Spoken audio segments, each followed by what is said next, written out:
Lamed Gimel, and this is 5733, 1973. And at this you didn't share the document. Oh, right. Recording in progress. Forgot about that. Okay, let me do that. 2 sichis. From the Rebbe would a lot of times start a certain topic in one Farbrengen and then continue the topic in a following Farbrengen. And he would elaborate further, add points, ask questions, etc. The same thing, we will have an excerpt of a Farbrengen that he said on Parshas Boy in Tafshin Lamed Gimel 5733, and continuing the same topic in the following Shabbos Parshas Beshalach, also known as Shabbos Shiur of Tafshin Lamed Gimel. So let's begin inside. After the 3 stars in the bottom, line 28, Eis Yutes. It was spoken about earlier, that in the life of every single Yid, there has to be the idea of leaving and departing from Mitzrayim. Like the Alter Rebbe writes, in every single day, a person needs to see themselves as if today he left Mitzrayim. This means should be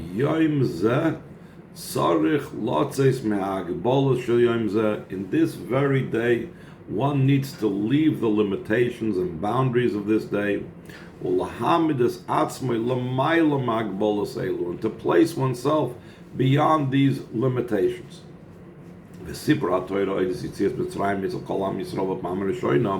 And the Torah's story about the going out of Mitzrayim by every single Yid the first time around, that story, tzarich lishtakiv, has to be mirrored and express itself by the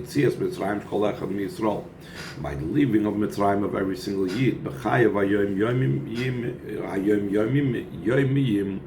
in the day-to-day life, in every day on its own. Similar to the fact that the Torah was given both in a general manner and in a detailed, specific manner. The Torah was given.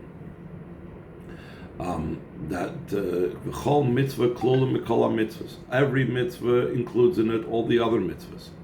V'ad to such a degree shekol taryag mitzvahs klulim b'aseres hadibros. All the 613 mitzvahs are included in the aseres hadibros. They are all so that's the klal, the general part of mitzvah, and the detailed part of mitzvah. There's the details of the 613 mitzvahs, and then there's the way it's contained in the 613 mitzvahs, in the aseres hadibros.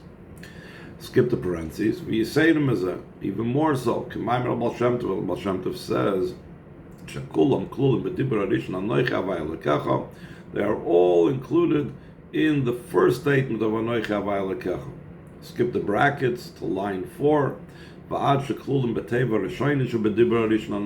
they're included in the first letter even of the first statement,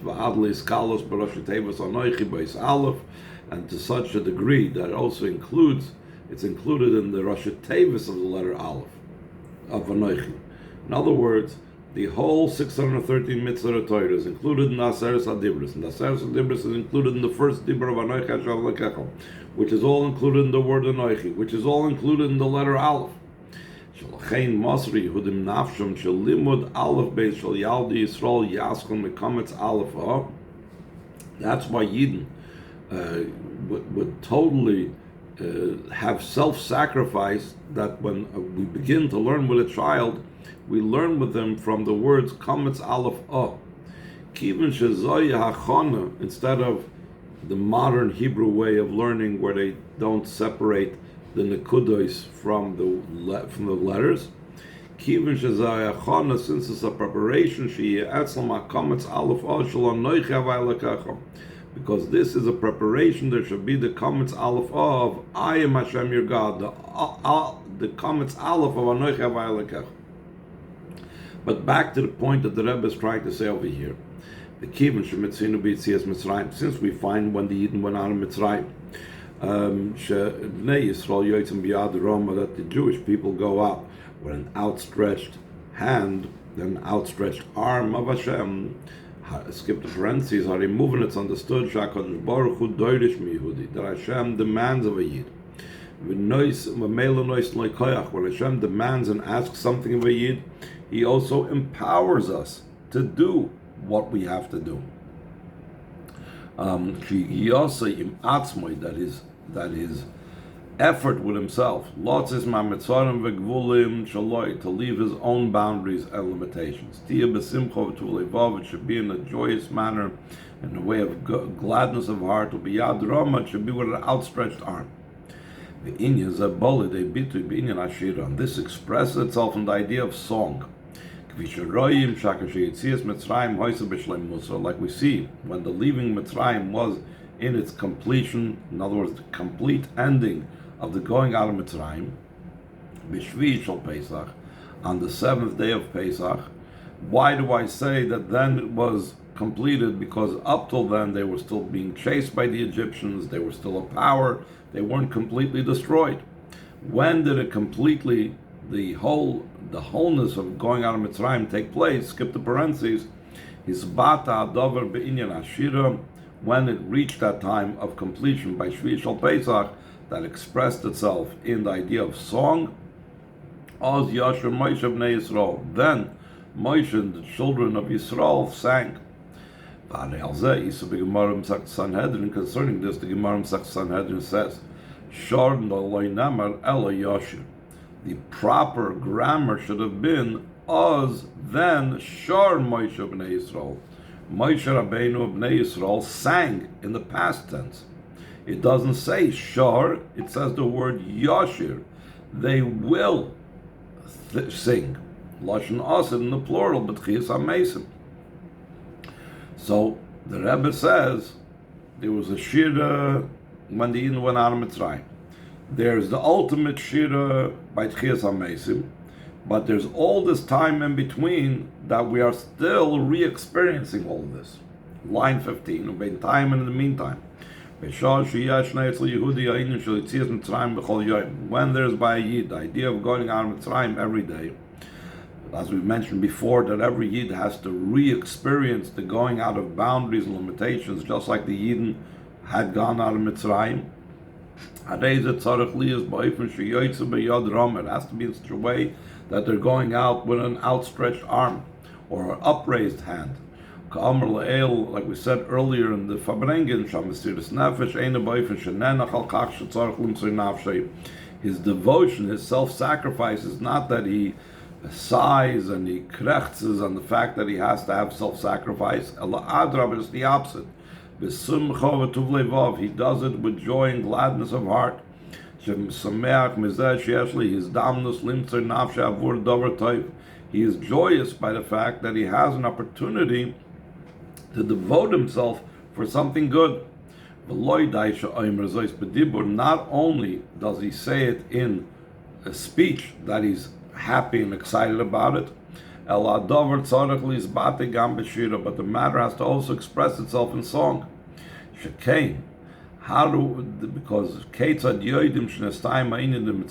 does one know that the whole idea of Mitzrayim is done with? When there's the idea of he sang. So we see that song has to do with completion of our mission, with going out of boundaries. So he continues, more specifically, the one whose yahrzeit was just now, in other words, the Friedrich Rebbe and Yeshvat, Mevair Bekama explains in many sichas. There's a level of the neshama, the way it's already enclosed in intellect, that's measured and has a boundary to it, and that aspect of the neshama that's enclosed in intellect, it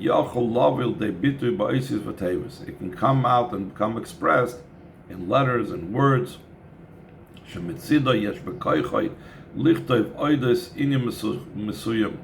Because of it, he has the capability to write about a particular thing, ledaber, to speak about a certain thing, v'litzoik, and to cry out about a certain thing, v'lismoyach alzeh, and to be joyous about something. But all of these means of expression does not still permeate the person totally. Since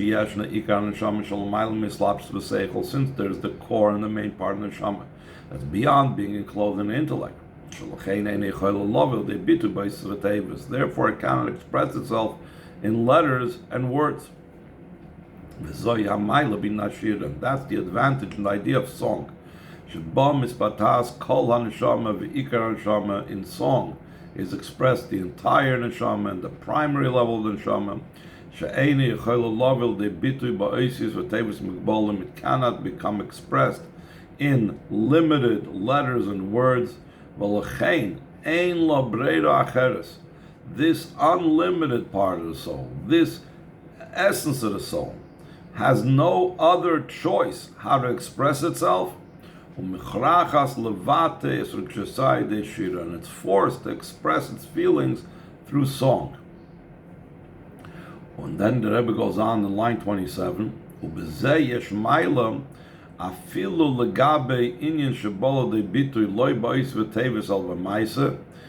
the idea of song, there's an advantage even over those things that express themselves not in letters or words, but in action. For example, through kissing someone or through dancing. These are all expressions seemingly also beyond the intellect, beyond limitations. So why is song considered so amazing? Even when by the person himself he's reached a state that's beyond expression in letters and words, when there's a need to influence another, it's possible that kissing that other person or dancing will not affect them. It's possible that the other doesn't see him dance, since he's looking to a different side.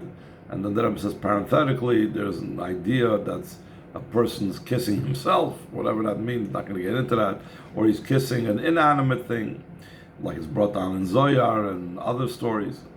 So you skip the parentheses to the last line in the brackets, Masha'enkim b'shir, as opposed to song, Shenishmas gametz lazulas, that's heard also by another. So the advantage of singing in expressing the essence of the soul is its impact on another. That's what the Chazal said, that one does not recite songs of praise only over a cup of wine, because wine has the characteristic that the pasuk says, it makes rejoice either leaders or gods and men. So he explains, concerning the idea of joy, we see, when a person finds himself in a state of joy,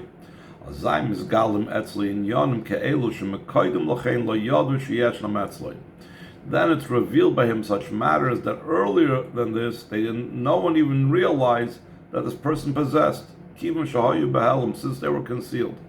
So in a state of joy, the quality, the idea of being in a state of joy is that when usually, let's say the person, it always says that an introverted person, by the time of his child's wedding, all of a sudden, he can reveal things that he never revealed before, because that's the nature of joy. Since wine is something that makes men rejoice, and it reveals by them concealed matters, the Rebbe says wine itself must have that nature, and that's why it causes people to bring out that which is concealed. Nothing in the world happens just by chance. Because wine, It's not like water that just exists in the world the way they are. Water doesn't change just because it came out of a spring. Wine is not found in the world as it is. There are grapes that in it there's wine. But the wine is concealed. Skip the brackets. This means the entire idea of the wine is that a matter that's concealed comes out to state revelation. Therefore, when a person drinks wine, so also by him this is what occurs. The matters that are concealed now come out to be revealed, because just like the wine itself came out of its state of concealment in the grape. Now we can understand why the Chazal say what they say. That's why song is only recited on wine. He calls man shein yain shal yodim is galabadim chelik anisham shein begol besichli v'diburoi. As long as there's no wine, that the wine is the means through which it becomes revealed, that part of the neshama that's not revealed in his intellect and his speech. That is the concealed part of the neshama. That's the primary level of the neshama, which cannot be revealed in intellect and speech. So there's no means for it to come out. There's no song yet. Rather, very calm, collected type of speech. Only when there's the idea of wine, then it's revealed by the person the concealment that's by him. Then it comes out to be expressed in song, that you have the revelation, that song reveals what's concealed in the person. This is what the Frierdiker Rebbe explains. As long as a person is standing in a state and situation of limitations and boundaries, he cannot reach a state of song. For this understood, when there's the idea of song, so the flip side of that is, when there is song, this is a sign that a person left their boundaries. Additional to this, just like wine influences a person to reveal what's concealed by him, so too it's also concerning song. After he begins to sing, because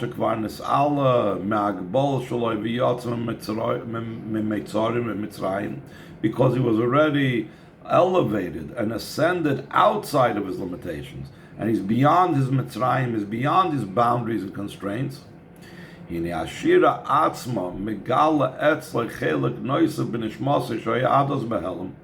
then the song itself reveals by him another part of the neshama that was up till then still concealed, that also that should come to a state of revelation. In other words, there's multiple layers that each one builds on the other. This means to say,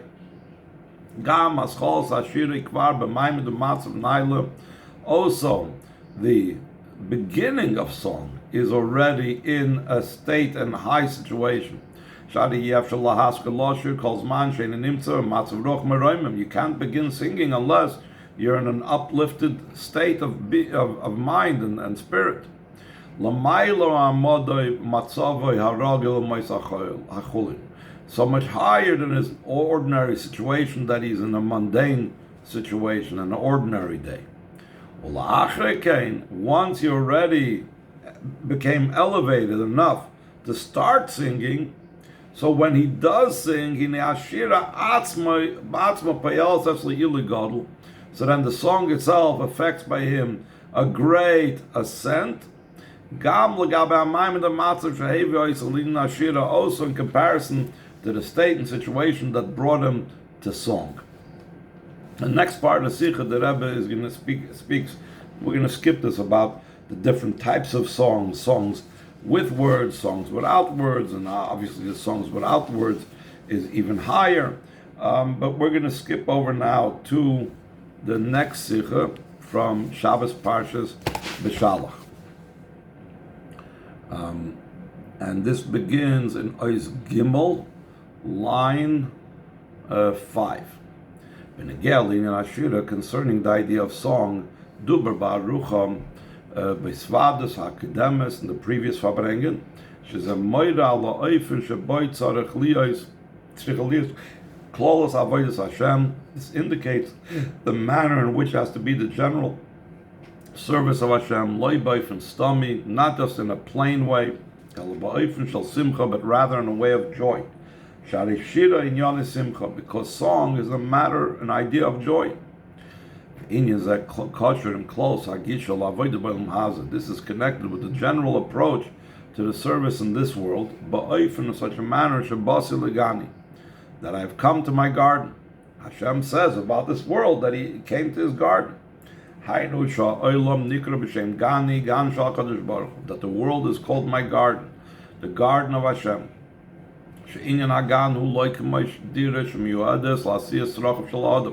A garden is not like a home that's set aside for just that's set aside for a person's needs. That's the home is made. It's a garden is something more than just a place of needs, but it's a place of delight. Is concerning the avoid of Yidden in this world. It says that Hashem created to do. What does it mean to do? The Chazal explain l'sakin, that we were placed over here to fix it up, meaning lifel shlemus ba'olam, to make and have the world become perfected. How do we perfect the world? Through making from it a home for the Eibishter. That for this sake was the descent of the neshama down here below, and that is geremes tainug l'mayla, that causes the delight above by Hashem. That to note what the Tzemach Tzedek writes about this topic, the Lechura, seemingly Tzemach Tzedek asks as follows: Etzli is baruch by Hashem, harei ein lecha davar shechutz v'menu sheitachem loymar shemekabel tainig madavar. There's nothing outside of Hashem that we can say, oh, when He gets this thing that's outside of Him, He receives delight. By human being, we receive delight when something is added to us. We get a family, we get children, we get food, can give us delight. Something we didn't have, and now it's added to us, now we have delight. So, Ela Adrab, it's just the opposite. Shuhu Atzmi is Baruch Hu Moker Tanugim. Hashem is the source of all delight. Imkein Hu V'Tainig Shelo is Baruch Kiviyachol Davar Echad. Hashem and His delight are totally one thing. That's the idea of the delight and enjoyment of the king in its very essence. That's brought down this sefer called Emek HaMelech. And then he says, in another Kabbalah sefer, it doesn't talk about it. But the main point is that Hashem has an essential delight within Him, but that essential delight, it's our job to reveal. This essential delight, Yidden are able to reveal because they are rooted in Hashem's essence. Even higher than the root of Torah. The Torah, in the Torah it's recorded, command the Bnei Yisrael or speak to the Bnei Yisrael. This means that there's first Bnei Yisrael and then there's the Torah giving them direction. Initially there's the existence of Yidden, and only afterwards it says that tzivui, the command in the Torah. Since this was an idea that's explained or explicitly in Chumash, skip the parentheses, to such a degree that even a 5-year-old learning Chumash understands this. So it's understood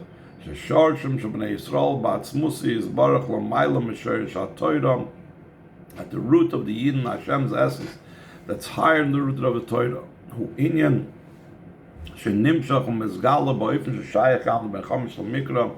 It's something that's drawn down and becomes revealed in such a manner that it's applicable even to a 5-year-old that learns Chumash. Skip the parentheses again. Because of the delight above that occurs through avodah of Yidden, therefore it's demanded that avodah of Yidden should be in a manner of joy. To such a degree that the joy comes out, not just expresses itself in speech, but in a way of song. Loirak b'Shabbos Shira. Not only on Shabbos Shira, where it's the Shabbos itself is identified with song, so then we have this powerful joy of Hashem's delight. Elagam b'chlolos ha'avodah meshach kol shana kula. Rather, in the general avodah throughout the entire year, b'chol yom v'yom, every single day. Can move on magam mashmevi rabbeinu azakum b'Torah oir b'negel le'inyan schiris mitzias mitzrayim b'chol yom. Like it's also understood from what the Alter Rebbe writes in Torah Or concerning the remembrance of Yitzias Mitzrayim every day. So he says, "She'isa b'teisefta shetzarach liskar gam ken kriyas yamsov." One needs to also remember. It's brought down in the Teisefta, the addition to the Gemara. It's brought down that one also needs to remember daily the splitting of the sea. That's when we said Shira. So by remembering the time when we said Shira, every single day, that means every single day, it's applicable by us, the avodah of Shira, the avodah of song, the avodah that's the deepest and highest level. We can add concerning the idea of saying Shira, this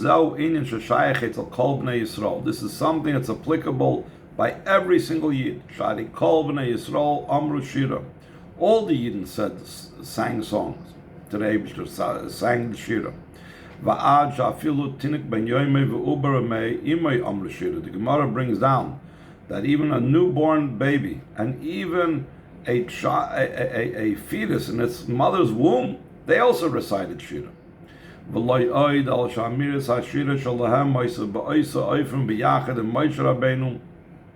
the way how they recited Shira was in such a way, and along with Moshe Rabbeinu,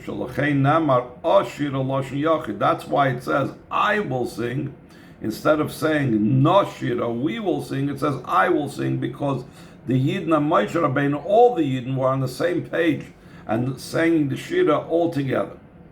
And the Rebbe says, seemingly it's a great wonder.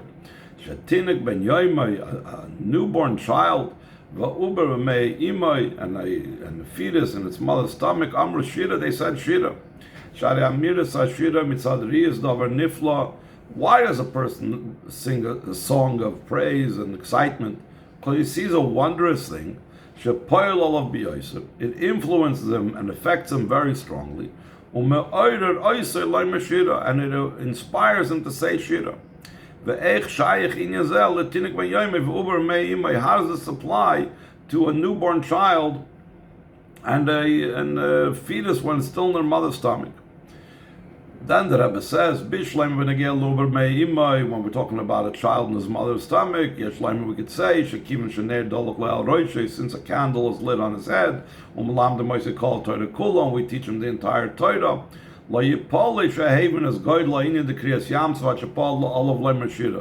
maybe not such a big wonder that the child in the baby in the mother's stomach was understood the greatness of Kriyas Yamsuf until it affected him to say Shira. The only wonder is, how did he actually say the Shira being in such a position? But a newborn child that already came out into the world after a malach came and gave him a flick on his mouth and made him forget the entire Torah. How is it even possible that he understands that there is a splitting of a sea? To such a degree that will influence him to say Shira. She had Pakama Pratim, it has in it many details. until saying Shira will be in the same manner and along with Moshe Rabbeinu in the very same way. The Rebbe says to understand this, and it will be understood by prefacing another wonder concerning the splitting of the sea. Like it's related in Madrash from Chazal, along with the splitting of the sea, also all the waters of the world split as well.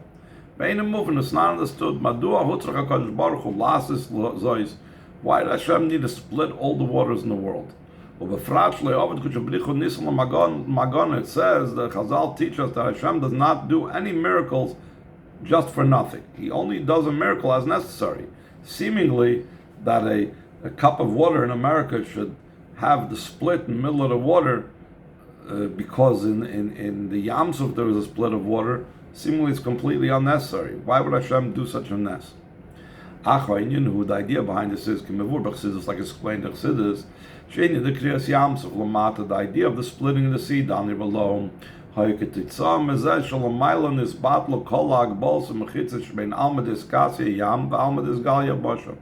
because above it ceased all the boundaries and all the separations between the concealed world, which is hinted in the level of the sea, and the revealed world, which is hinted in the idea of dry land. So in the spiritual realms, sea and dry land now all of a sudden commingled. Therefore,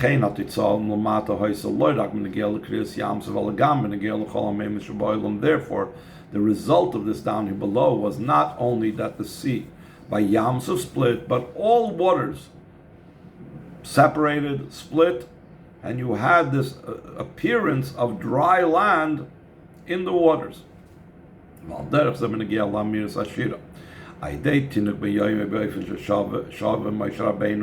too, concerning the reciting of the Shira through a day-old child in a way that's equal to Moshe,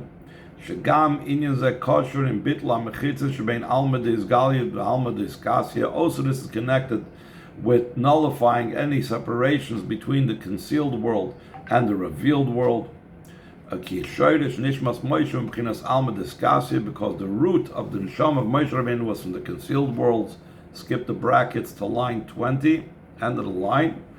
Since the separations and divisions fell down, every single yid, even a day-old child, being down here in the revealed world, he was able to join with Moshe Rabbeinu the way Moshe Rabbeinu is down here below,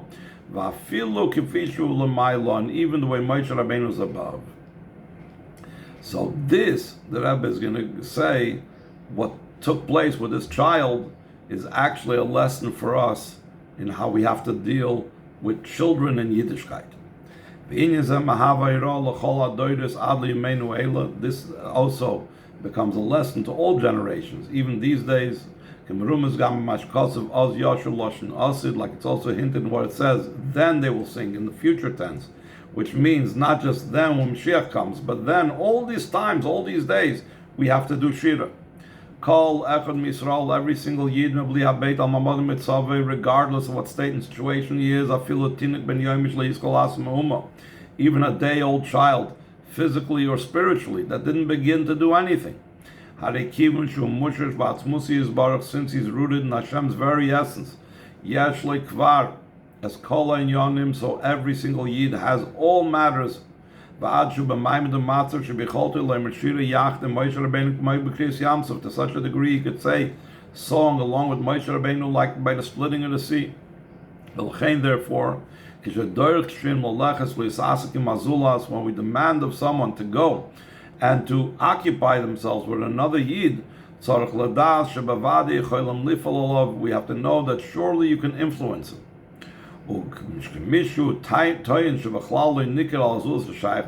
someone complains and says, I don't see that this other person is able to be influenced by anything I tell him, for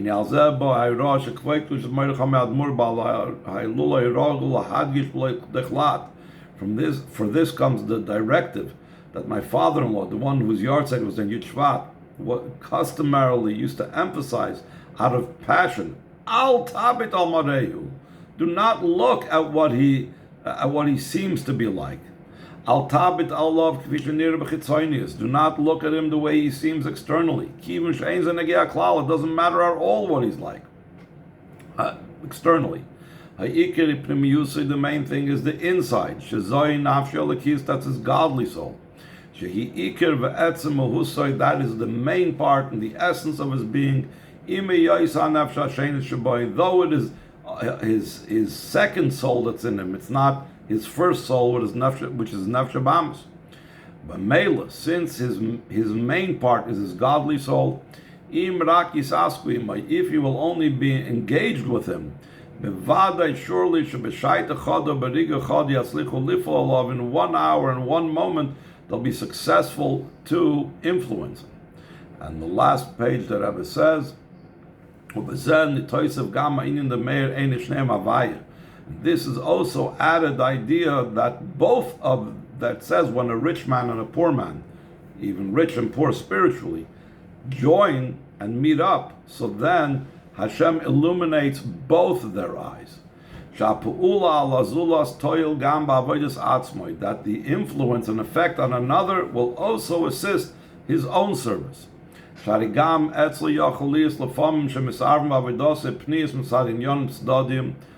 the person himself who's being asked to influence another could sometimes be mixed into him things in his avodah that could be external types of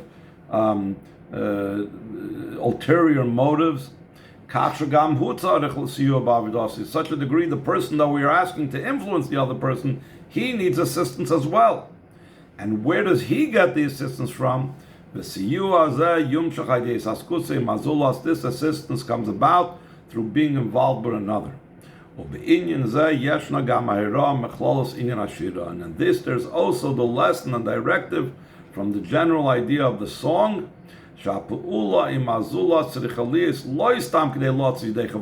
effect with another has to be not just in a way to fulfill your obligation. The Rebbe asks you to, I'm going to work with someone else. Simcha, it has to be out of joy. And the Rebbe says not just to act that way. Not